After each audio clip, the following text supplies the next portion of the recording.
Photoshop, comme tous les logiciels, dispose de réglages qu'on appelle les préférences dans le cas des logiciels Adobe, et tous les produits Adobe ont leurs propres préférences. Les préférences, ce sont des réglages prédéfinis que vous allez pouvoir configurer avant d'utiliser votre logiciel, et la particularité de ces préférences, c'est qu'elles restent mémorisées lorsque vous quittez le logiciel.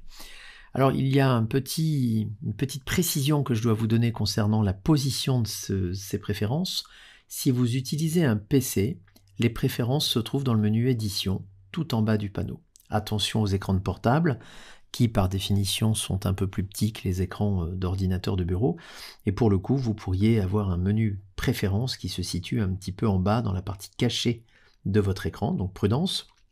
Et si vous êtes sur Mac, par contre, le menu Préférences ne se trouve pas dans le menu Édition, mais dans un menu Photoshop que vous allez retrouver à l'extrême gauche de votre barre de menu, donc précisément juste à gauche du menu Fichier. Donc ici, vous voyez que je travaille sur PC, ce qui explique pourquoi mon menu Préférences se trouve dans le menu Édition. Et parmi les préférences, nous allons évidemment dans un premier temps découvrir les fondamentaux. Vous avez notamment les réglages généraux qui vous amènent dans cette fenêtre. Et parmi ces réglages généraux, il y a notamment la possibilité d'afficher ou non automatiquement l'écran d'accueil. L'écran d'accueil, c'est quoi? Eh bien, c'est l'écran que vous voyez ici, et c'est l'écran sur lequel vous arrivez systématiquement lorsque vous démarrez votre logiciel. Alors, il faut simplement savoir que dans cet écran d'accueil se retrouveront les dernières images créées ou utilisées ou simplement ouvertes, et que ça peut faire en sorte de représenter l'équivalent d'un historique avec le petit côté pratique ou non pratique que cela représente. Si vous souhaitez ne pas afficher des éléments que vous avez utilisés récemment, il faudra à ce moment-là, plutôt dans le menu Préférences, peut-être demander à ne pas afficher cette fenêtre d'accueil. Parmi les éléments également importants, il y a notamment le menu Interface. Et dans ce menu Interface, vous avez des petits carrés colorés qui vont du blanc au gris foncé, et vous constatez qu'un simple clic sur l'un de ces carrés modifie sensiblement la luminosité et l'apparence de mon interface. Alors, ce qu'il faut simplement savoir, c'est qu'une interface très claire, certes plus lumineuse, va aussi générer une fatigue visuelle plus forte en fin de journée, notamment si vous passez beaucoup de temps devant l'écran, alors qu'une interface plus sombre, voire très sombre, va évidemment limiter votre fatigue visuelle en fin de journée. Donc ça peut être intéressant de le rappeler, notamment dans le cas où vous êtes amené à projeter, si vous faites de la formation, de l'animation autour de la thématique Photoshop. Parmi les points également relativement importants sur les fondamentaux des réglages de préférence, vous avez les infobulles. Alors les infobulles, c'est ce que vous avez lorsque vous utilisez un visuel, quel qu'il soit, et que vous décidez de placer votre souris sur un des outils. Vous voyez qu'ici, en positionnant sur un outil de sélection rectangulaire, on m'indique qu'il s'agit bien de l'outil rectangle de sélection.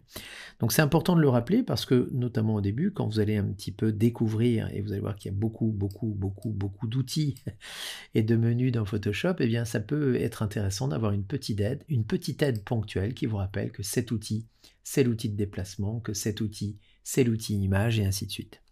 Alors ne confondez pas les infobulles standards avec les infobulles que vous retrouvez dans les préférences, notamment au niveau de ma gestion des outils, avec ce qu'on appelle les infobulles riches.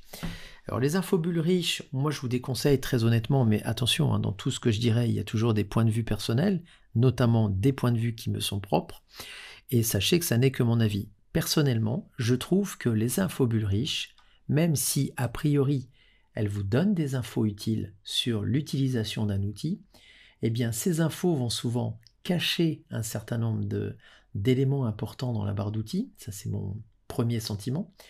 Et le deuxième sentiment, c'est qu'une fois que vous aurez compris, après avoir vu 36 fois le fait que cet outil, par exemple, permet de sélectionner une partie de la glace que vous avez sur l'image, eh bien vous allez d'une part vous en lasser, et d'autre part ça va consommer un petit peu de ressources sur votre ordinateur.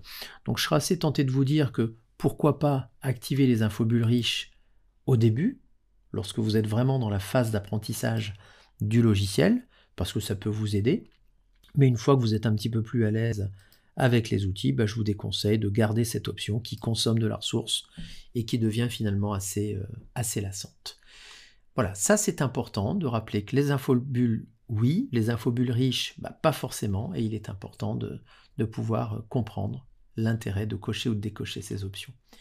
La dernière petite chose sur laquelle je voulais me poser 2 petites secondes avec vous concerne la gestion des unités et règles, puisque à certains moments dans ces séquences, nous apprendrons à poser des règles, à poser des repères, à gérer des grilles, à aligner des objets les uns par rapport aux autres, à forcément écrire du texte et donner une dimension à votre texte. Eh bien, toutes ces unités de mesure dont nous parlons ici doivent être en accord avec les unités de mesure sur lesquelles vous avez l'habitude de travailler. Et le standard serait, a priori, concernant le texte, le point, puisqu'on va plutôt exprimer, je dirais, les unités de texte en points, en hauteur de texte, 12 points, 14 points, 24 points, c'est ce que vous avez l'habitude de voir. Donc c'est plutôt cohérent de garder point pour le texte. Par contre, concernant les règles, il est peut-être plus prudent quand il s'agira de positionner des éléments, d'utiliser le classique centimètre ou millimètre, parce que c'est une unité de mesure que nous avons l'habitude d'utiliser en tant que mesure occidentale. Voilà, donc c'est simplement pour cela que je me permets une parenthèse avec vous sur les préférences de base, puisque nous abordons cette formation sur les fondamentaux, et qu'il est utile de connaître 2 ou 3 réglages de préférence. Souvenez-vous, lorsque vous validez ces réglages, que vous soyez sur Mac ou sur PC, ces réglages seront mémorisés et lorsque vous allez quitter le logiciel et y revenir le lendemain, vous n'aurez pas besoin de reproduire tous ces réglages.